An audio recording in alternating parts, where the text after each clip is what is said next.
সালামু আলাইকুম প্রিয় দর্শক, অন্য মঞ্চের আলাপ চাইতায় আপনাদের সকলকে আমন্ত্রণ জানাচ্ছি। মার্কিন দূতাবাসে এমন একটা স্পর্শকাতর সংবেদনশীল সময়ে হামলার যে সুনির্দিষ্ট তথ্য দূতাবাসের কাছে পাওয়া গেল এবং দূতাবাস তাতে শঙ্কিত বোধ করে সরকারকে সর্বোচ্চ পর্যায়ে এই মার্কিন দূতাবাসের নিরাপত্তা ব্যবস্থাকে নিয়ে যেতে বলল, তাতে শঙ্কার কারণ আছে যে এই সময়টায় হয়তো নানা পক্ষ অরাজকতা, অস্থিতিশীলতা আরো উস্কে দিতে নানা রকম হামলার প্রস্তুতি নিচ্ছে কিংবা নানা রকম হামলার চেষ্টা করছে। ঢাকার মার্কিন দূতাবাসে হঠাৎ করেই সোমবার গভীর রাতে নিরাপত্তা জোরদার করা হয়েছে। মার্কিন দূতাবাসের নিজস্ব সূত্রে, অর্থাৎ তাদের গোয়েন্দা তৎপরতায় পরিচালিত তথ্যের ভিত্তিতেই তারা এই নিরাপত্তা জোরদারের জন্য সরকারের কাছে আহ্বান জানায়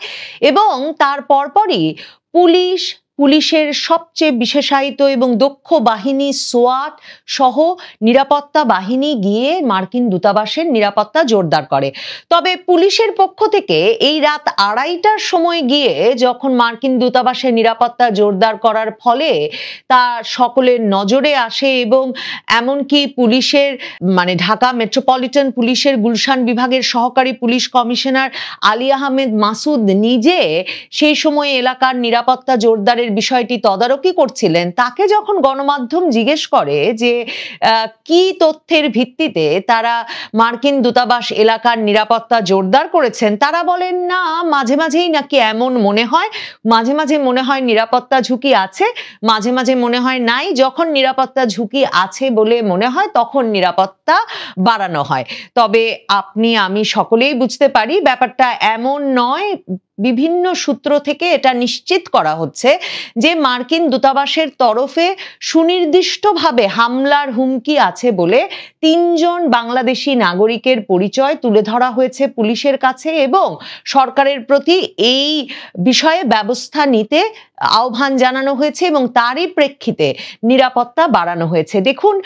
মোটামুটি 1 মাস খানেকের ব্যবধানে 2 দফায় এরকম ঘটনা ঘটলো এবং খুব গুরুত্বপূর্ণ যে বিষয়টি, মার্কিন দূতাবাস 2 ক্ষেত্রেই আগস্ট মাসের শেষে একবার এই ঘটনা ঘটলো আর আবার এই অক্টোবরের শুরুতেই এই যে মার্কিন দূতাবাস নিজেই তার গোয়েন্দা তথ্যের ভিত্তিতে সরকারকে জানাচ্ছে যে হামলার আশঙ্কা এতটাই গুরুতর পর্যায়ে গেছে যে এখনই যাতে দূতাবাসের নিরাপত্তা বাড়ানো হয়। এবং আমরা সকলেই জানি যে মার্কিন দূতাবাস বাংলাদেশের সবচেয়ে স্পর্শকাতর, সবচেয়ে বেশি নিরাপত্তা চাদরে ঢাকা যে স্থাপনাগুলো আছে তার মধ্যে খুবই শীর্ষস্থানীয় পর্যায়ে আছে। এই অবস্থায় দেখেন, আগস্টের শেষে একবার, অক্টোবরের এই সোমবার রাতে আবারও মার্কিন দূতাবাস নিজস্ব গোয়েন্দা তথ্যের ভিত্তিতে সুনির্দিষ্ট তথ্য দিল বাংলাদেশ সরকারকে যে তাদের দূতাবাসে জঙ্গি হামলার আশঙ্কা আছে। এর আগে ওয়াশিংটন থেকে সেই তথ্য এসেছিল এবং সেই তথ্যের ভিত্তিতে মার্কিন দূতাবাস জানিয়েছিল যে মার্কিন দূতাবাসে ভিন্ন ধর্মাবলম্বী কর্মীদের ওপর হামলার ঘটনায় এমনকি জঙ্গি দল মার্কিন দূতাবাস এলাকা রেকিও করে গেছে এবং সে সময় তারা যে তথ্য দিয়েছিল তাতে জানা গিয়েছিল যে আন্তর্জাতিক আল কায়দা নেটওয়ার্কের সাথে সম্পর্কিত জামাতুল আনসার ফিল হিন্দাল শারকিয়াকে তারা সন্দেহ করছে এবং তারা বলছে যে সেই জঙ্গি দলটি এই হামলা পরিচালনার জন্য রেকি করছিল। গতকাল সোমবার তারা যে 3 জনের তথ্য দিয়েছে তারা কোনো জঙ্গি গোষ্ঠীর সহযোগী কিনা কিংবা কোনো সুনির্দিষ্ট জঙ্গি গোষ্ঠীর সদস্য কিনা সে বিষয়ে কোনো নিশ্চিত তথ্য পাওয়া যায়নি। তবে যেটা বলছিলাম, তাৎপর্যপূর্ণ হচ্ছে যে দূতাবাস সম্পূর্ণত এখন তার তার নিজস্ব গোয়েন্দা নেটওয়ার্কের উপর নির্ভর করছে, কারণ দূতাবাসগুলো, এমনকি ব্রিটিশ দূতাবাসও কিন্তু কয়েক মাস আগে তার নাগরিকদের এটা বলে সাবধান করেছে যে গত কয়েক বছর ধরে আইন শৃঙ্খলা রক্ষাকারী বাহিনীর বড় ধরনের তৎপরতায় বাংলাদেশে সন্ত্রাসবাদী কার্যক্রম, জঙ্গিবাদী কার্যক্রম একরকম নিয়ন্ত্রণে ছিল। এখন এর আশঙ্কা আবারও বেশ গুরুতর আকার ধারণ করতে পারে, সে বিষয়ে যাতে নাগরিকেরা সাবধান থাকে। মার্কিন দূতাবাসের তরফেও কিন্তু মার্কিন দূতাবাসের চার্জ দ্য অ্যাফেয়ার্স জুলাই মাসেও যখন বাংলাদেশের স্বরাষ্ট্র উপদেষ্টা, পুলিশ প্রধান সহ ব্যক্তিরা মানে শীর্ষস্থানীয় ব্যক্তিরা হোলি আর্টিজান হামলার বর্ষপূর্তির সময়টায় বলে বসলেন যে বাংলাদেশে আর জঙ্গিবাদ নাই, তখনও জুলাই মাসে গিয়েও সাবধান করে বলে এসেছিলেন মার্কিন দূতাবাসের পক্ষ থেকে মার্কিন চার্জ দ্য অ্যাফেয়ার্স বাংলাদেশের স্বরাষ্ট্র উপদেষ্টাকে যে জঙ্গিবাদের বিষয়ে বাংলাদেশ যাতে সতর্ক থাকে। দূতাবাসগুলো সুনির্দিষ্টভাবে 2024-এর আগস্টের পর থেকে বুঝতে পারছে যে বাংলাদেশের আইন শৃঙ্খলা রক্ষাকারী বাহিনীর জঙ্গিবাদ মোকাবেলার যে নেটওয়ার্ক বা যেই ব্যবস্থাপনা গড়ে উঠেছিল বহু বছর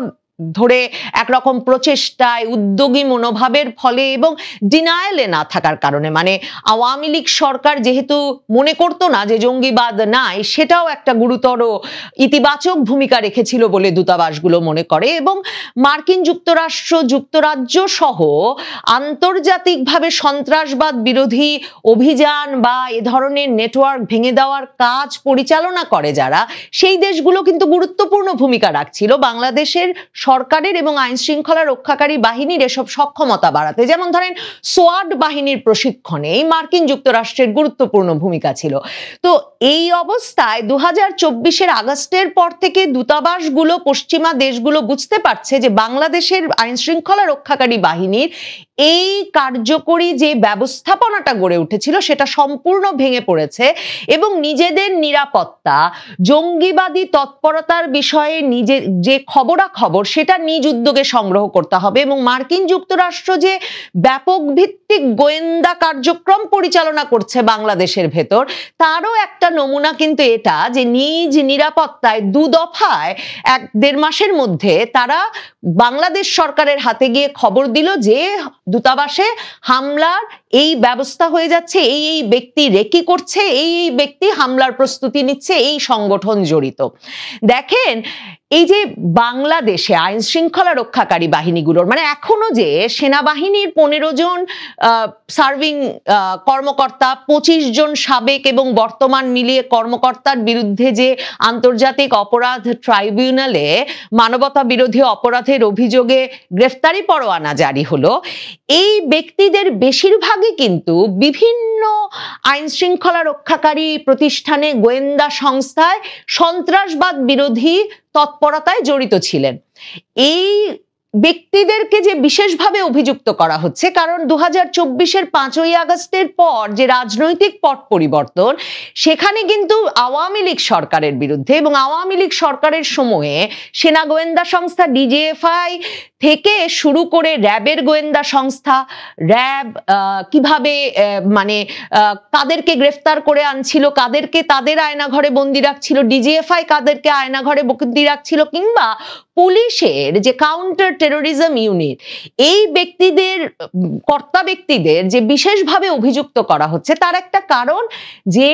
রাজনৈতিক পট পরিবর্তনের পর 2024 সালের 5ই আগস্টের পরের যে বিজয়ী পক্ষ,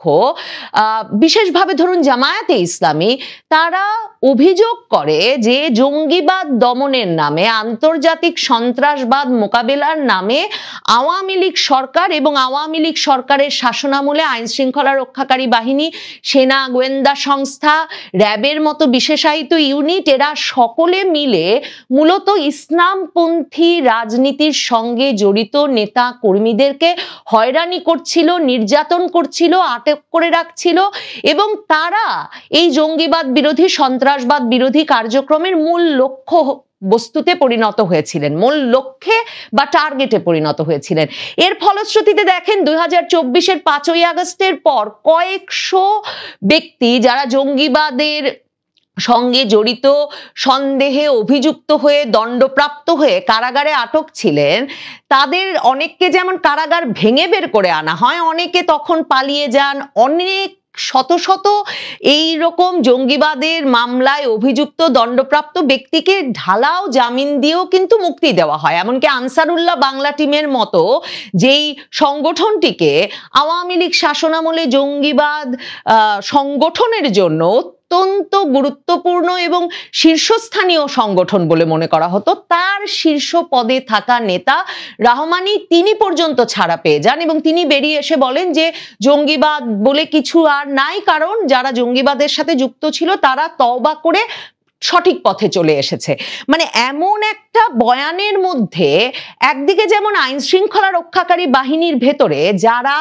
ওই তৎপরতায় জড়িত ছিলেন 15 বছর ধরে জঙ্গিবাদ সন্ত্রাসবাদ দমনে, তারা পলাতক হয়েছেন, তাদের বিরুদ্ধে মামলা হয়েছে, বরখাস্ত হয়েছেন, চাকরিচ্যুত হয়েছেন। শুধু তাই নয়, এদেরকে শাস্তির আওতায় আনার সম্পূর্ণ ব্যবস্থা করা হয়েছে, মানে এদের বিচার করতে হবে। এটা হচ্ছে এই 2024 পরবর্তী সরকারের বিচার ব্যবস্থার মূল লক্ষ্যে পরিণত হয়েছে। তারা টার্গেটে পরিণত হয়েছেন বিচারের মুখোমুখি হওয়ার। তেমনি ওই কাউন্টার টেরোরিজম ইউনিটগুলো এখনো সক্রিয় হয়ে ওঠার সুযোগ পায় নাই, কারণ একদিকে 5ই আগস্টের পর থেকে যে সরকার, সেই সরকার ইউনূস সরকার বলছে জঙ্গিবাদ নাই দেশে, অন্যদিকে এখন পুলিশে কাউন্টার টেরোরিজম ইউনিটে যারা কিংবা ধরুন র্যাবে ডিজিএফআই এ যাদের এই সন্ত্রাসবাদ দমনে জঙ্গিবাদ দমনে কাজ করার কথা, তারা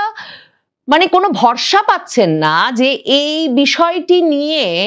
বেশি ঘাটাঘাটি করা বা মানে এই বিষয়টিকে উস্কে দেওয়া, জঙ্গিবাদ আছে স্বীকার করে নিয়ে জঙ্গিবাদী তৎপরতা দমনে সন্ত্রাসবাদ দমনে সক্রিয় হয়ে ওঠাটা তাদের জন্য ব্যক্তিগতভাবে বা সাংগঠনিকভাবে নিরাপদ হবে। মানে এমন একটা জটিল পরিস্থিতিতে পশ্চিমা দেশগুলো, আমেরিকা সহ, যারা এই সরকারের সঙ্গে অত্যন্ত ঘনিষ্ঠ, সরকারকে রীতিমতো সমর্থন দিয়ে ক্ষমতায় বসিয়েছে, তারা আর নিরাপদ বোধ করতে পারছে না। আগস্ট মাসের শেষেই কিন্তু মার্কিন যুক্তরাষ্ট্র ওই যে জামায়াতুল আনসার ফিল হিন্দাল শারকিয়া তাদের দূতাবাসে হামলা চালাতে পারে, সেই ঘটনা জানিয়ে তারা সরকারকে এটাও জানিয়ে এসেছে যে মার্কিন দূতাবাস চায় তারা তাদের নিজ নিরাপত্তায় নিজস্ব বিশেষ পুলিশ প্লাটুন তারা গড়ে তুলবে, যেটাকে তারা special program for embassy augmentation and response, মানে একটা স্পেয়ার বলে একটা বিশেষ পুলিশ বাহিনী তারা নিজস্ব দূতাবাসের নিরাপত্তা রক্ষায় গড়ে তোলে। মানে তারা বাংলাদেশের পুলিশের উপর আর ভরসা রাখতে পারছে না, বাংলাদেশের গোয়েন্দা সংস্থা মার্কিন দূতাবাসের মতো স্পর্শকাতর জায়গায় হামলার কোনো খবর এনে দিতে পারছে না ওয়াশিংটন থেকে, এবং দূতাবাসে স্থানীয়ভাবে এই সব হামলার খবর তারা সংগ্রহ করছে। দূতাবাসগুলো বুঝতে পারছে যে এই যে পরিস্থিতি, তাতে নিজেদের নিরাপত্তা এক রকমের নিজেদেরকে নিশ্চিত করতে হবে। আইন শৃঙ্খলা রক্ষার পরিস্থিতিটা বাংলাদেশে আরো গুরুতর হয়ে উঠেছে। হামলার শঙ্কা, মানে শুধু জঙ্গিবাদী হামলার নয়, আইন শৃঙ্খলা পরিস্থিতিকে আরো অরাজক অবস্থায় নিয়ে যেতে কোনো একটা রাজনৈতিক পক্ষ কাজ করছে কিনা সেই সন্দেহও আছে নানা তরফে। কারণ এমন একটা সময়ে যখন সেনাবাহিনীর ভেতরে এই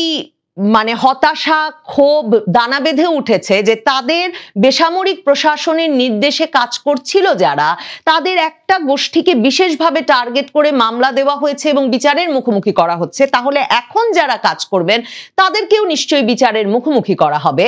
এবং যদি স্মরণ করে দেখেন, সেই ফেব্রুয়ারিতে সেনাপ্রধান পিলখানা হত্যাকাণ্ডে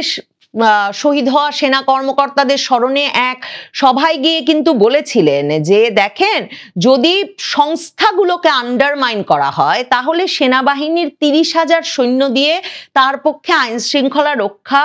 কাজ সম্ভব হবে না। কারণ তখন জেনারেল ওয়াকারুজ্জামান বলেছিলেন যে আজকে পুলিশ সদস্য কাজ করছে না, একটা বড় কারণ হচ্ছে অনেকের বিরুদ্ধে মামলা, অনেকে জেলে। এখন র্যাব, বিজিবি, ডিজিএফআই, এনএসআই সবাই প্যানিকড, আতঙ্কিত।